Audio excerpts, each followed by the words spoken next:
Municipal commissioner Lyari town Hammad Andy Khan ने लियारी भर की समाजी शख्सियात और सिविल सोसाइटी का शुक्रिया अदा करते हुए कहा है कि हम सब के लिए ये बड़ी खुशगवार तजर्बा है कि chairman Peoples Party Bilawal Bhutto Zardari के विजन के मुताबिक इस अवामी तरक्याती मनसूबे में अवाम की राय मशावरत को सबसे ज़्यादा अहमियत दी जा रही है।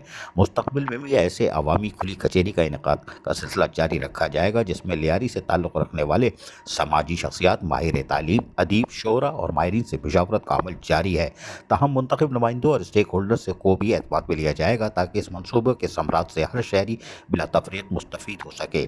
डायरेक्टर प्रोजेक्ट फ़हीम चाचड़ ने शिरका का शुक्रिया अदा करते हुए कहा कि आइंदा भी ऐसे इजलास का इनेकाद करके अवामी राय अवाम को मज़ीद हमवार करेंगे ताकि लियारी की आवाम को इसके मंसूबे अवामी मंसूबे के इस अमल को मज़ीद मौसर और फ़ायदा मंद बनाया जा सके। यकीनी तौर पर नौजवान municipal commissioner Lyari town Hammad Andy Khan की जहाँ कोशिश है कि जगमगाता और बदलता लियारी और मॉडल टाउन में तब्दील हो, वहीं पर यकीनी तौर पर वो मशावरत का अमल जारी रखे हुए हैं। लियारी ट्रांसफॉर्मेशन प्रोजेक्ट के हवाले से आज भी इजलास कारआमद हुआ जिसमें तमाम स्टेक होल्डर मौजूद थे। अजीज़ आरिफ, KBS बल्दियाती न्यूज़, कराची।